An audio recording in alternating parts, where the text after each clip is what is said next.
Judge sir, మిమ్మల్ని నేను ఒక విషయం అడగచ్చా? అడగొచ్చు బాబు. ఏంటది? మా అత్తయ్య చాలా మంచిది.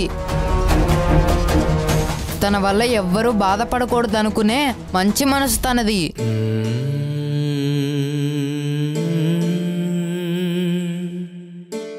చాలా రోజుల తర్వాత మేమందరం కలిసి ఉంటామని మా తాతయ్య గారు మొన్నే చెప్పారు. ఇప్పుడు మీరు మా అత్తయ్యని జైలుకి పంపించవద్దు, మాతో పాటు ఇంటికి పంపించండి.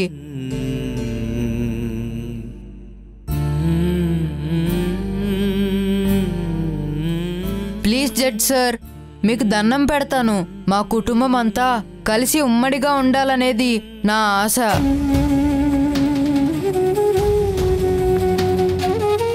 ప్లీజ్ సార్, మా అత్తయ్యని వదిలేయండి సార్.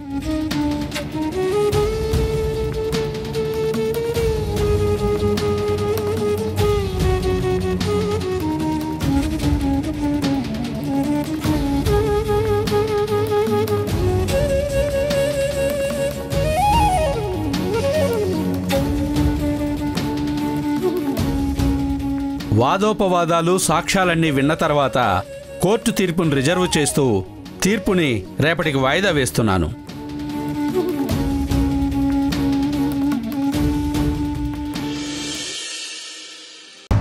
ఏంటి? కేశవన్ చంపింది నా తమ్ముడా? అవును.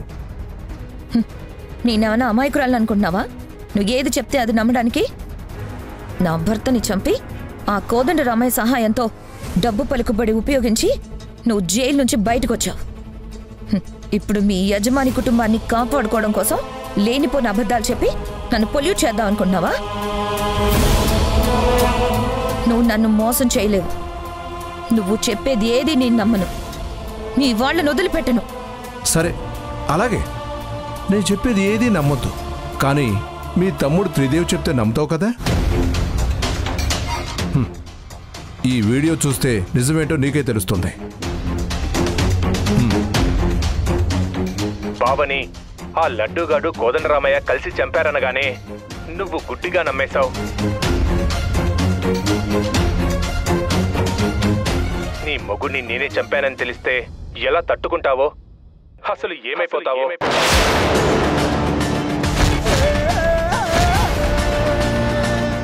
ఆ లడ్డూగాడు నేను పొడిచిన కత్తిని కేశవ కడుపులోంచి తీసేటప్పటికీ కరెక్ట్గా అదే టైంలో కోదండరామయ్య చూడటం వల్ల నాకు అదృష్టం కలిసి వచ్చింది. ఏంటి, షాక్ అయ్యావా? ఇప్పటికైనా నిజం తెలుసుకున్నావా? కేశవ్ బాబుని చంపి ఆ నేరం నా మీద వేసి నన్ను జైలు పాలు చేశాడు నీ తమ్ముడు. నీ పసుపు కుంకాలు తీసింది ఎవరో కాదు, నీ సొంత తమ్ముడే అని ఇప్పుడు నీకు అర్థమైందా?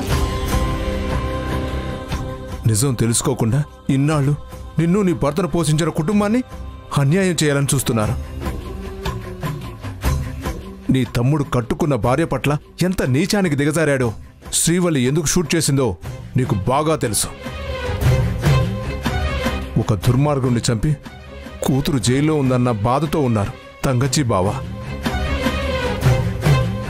ఇప్పుడు నువ్వు వాళ్ళ కొడుకును కూడా చంపేసి వాళ్ళకి పుత్రశోకాన్ని కలిగించాలని చూస్తున్నావా? కేశవ్ చనిపోయినప్పుడు బావ కళ్ళల్లో బాధని నువ్వు చూసావా? అది నువ్వు చూసుంటే ఆయన మీద ఇలా కోపం శత్రుత్వం పెంచుకునేదానివే కాదు. నేను కేశవ్ కడుపులో ఉన్న కత్తిని తీసేటప్పుడు చూసి నన్ను హంతకుడని నా మీద కోపం పెంచుకున్నాను. కొడుకుని చంపాననుకుని నన్ను జైలు పాలు చేశారు. అంతటి ధర్మాత్ముడు ఆయన. నువ్వు ఒక్కదానివే ఒంటరిగా ఎలా బతుకుతావో అని, నిన్ను కన్న కూతురులా చూసుకోవాలని, నీకు కోపం తగ్గాక నిన్ను కన్విన్స్ చేసి వాళ్ళ ఇంటికి తీసుకెళ్లాలని ఆశపడుతున్నారు వాళ్ళు. మీరు లాయర్ నోటీస్ పంపినప్పుడు కూడా ఆస్తి మొత్తం మీ పేరున రాస్తాను, ఇంటికి తిరిగి వచ్చే బాబు అని నీ భర్తను బతివులాడారు.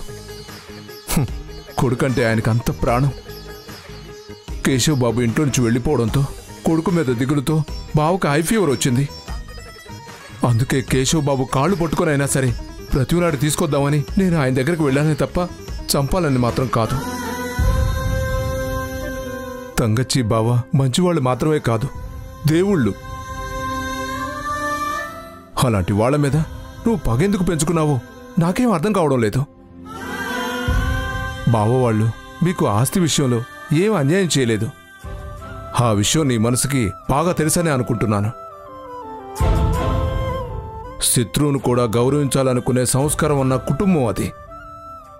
ఇక నుంచి వాళ్ళకి హాని చేయకు. నేనింత చెప్పాక కూడా నీకింకా ఆ కుటుంబం మీద పగ తీరకపోతే ఇదిగో ఈ రివాల్వర్ తీసుకో, నన్ను చంపేయ్. ఆ కుటుంబం కోసం చచ్చిపోవడానికి కూడా నేను సిద్ధంగా ఉన్నాను. చంపేయ్, చంపేయ్.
సొంత తమ్ముడే తన పసుపు కుంకాలు దూరం చేశాడని తెలిస్తే తను తట్టుకోలేదు.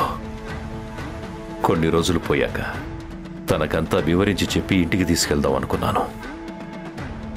ఈలోపు ఆర్తి ఇలా ప్రవర్తిస్తుందని నేను అస్సలు అనుకోలేదు.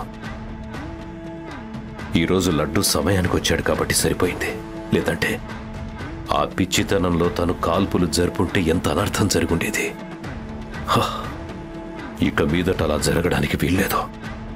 ఆర్తికి నిజం చెప్పేస్తాను. కేశవును చంపింది త్రిదేవి అని చెప్పి తన కళ్ళు తెరిపిస్తాను.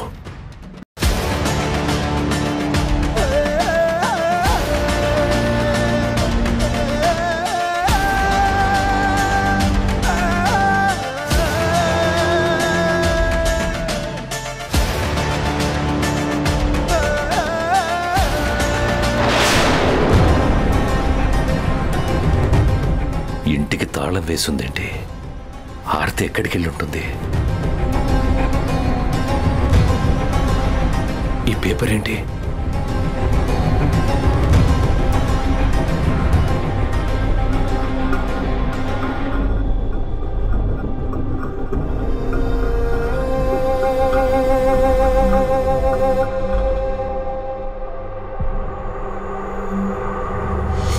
మావయ్య, మీరిక్కడికి వస్తారని నాకు తెలుసు. మీకు నా మొహం చూపించలేక ఈ లెటర్ రాస్తున్నాను. నన్ను క్షమించండి మావయ్య. మీ కాళ్ళ మీద పడి క్షమాపణ అడిగే అర్హత కూడా కోల్పోయాను. నాకు లడ్డు ద్వారా నిజం మొత్తం తెలిసింది. నేను మీకు అన్యాయం చేయాలని చూసినందుకు ఆ దేవుడు నాకు చాలా పెద్ద శిక్ష వేశాడు. అందుకు నేను చాలా పశ్చాత్తాపడుతున్నాను. అందుకే మిమ్మల్ని ఫేస్ చేయలేక నేను వెళ్ళిపోతున్నాను. ఇక జీవితంలో మీకు కనిపించను. ఆర్తి